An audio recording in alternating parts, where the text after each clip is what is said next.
we have developed with the long-wave infrared supercontinuum laser is combining best of both worlds in one laser system. Essentially, we have the beam quality and brightness of lasers, while we have the bandwidth and spectral coverage of glow bars and lamps. My name is Reza Salem. I'm the manager for the fiber laser group at Thorlabs. The long-wave infrared supercontinuum laser is a broadband laser source.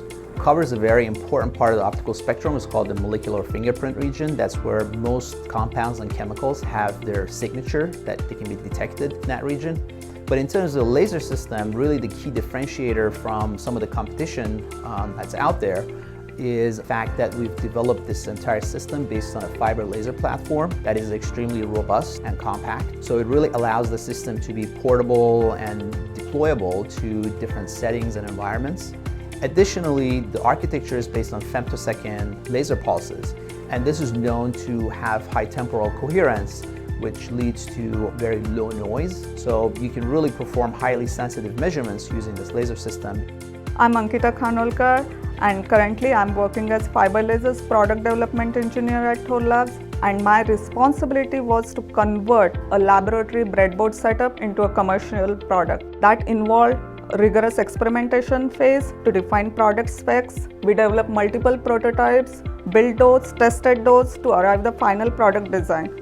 One of the important tools that we used in our work was Thorlabs' optical spectrum analyzer, which was also developed for the same part of the spectral region.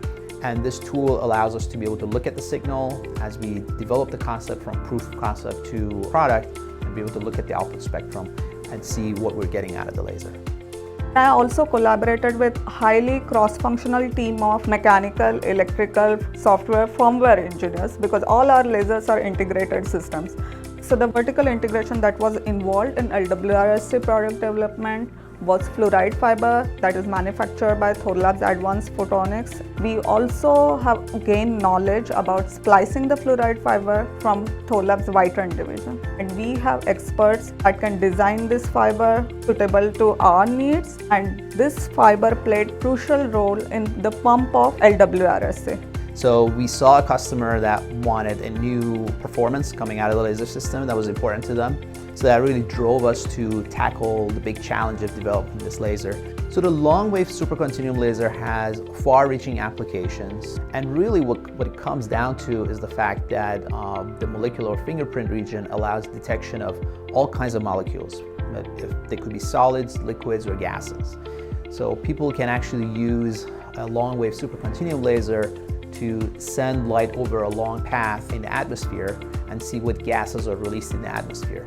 So this could be used for environmental applications, for example in the landfill to detect chemicals that are toxic or are harmful to humans. Or it could be used in an oil and gas field to detect methane leaks. Or it could be simply used to detect methane levels for environmental and sustainability applications. So traditional plastic sorting requires you to identify different types of plastic. And traditional methods are very complex. Each type of plastic has a characteristic absorption signature that falls in this molecular fingerprint region. LWIRSC combined with spectroscopic methods will help to form smart mass recycling methods. On the other hand, you can look at different solids and liquids in the mid-infrared and detect them. This could be used in pharmaceutical and food industry, for life sciences, for example, detecting skin cancer cells. Standoff detection, so it could be used for defense applications, for detecting targets that are far away.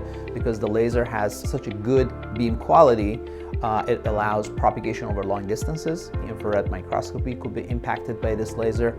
It could also impact hyperspectral imaging in larger scales. For example, looking at the surface of the Earth, it could really develop new companies for new types of instruments out there that could use this laser, and it could really be a driver behind new ideas that could, then come to the market a few years from now.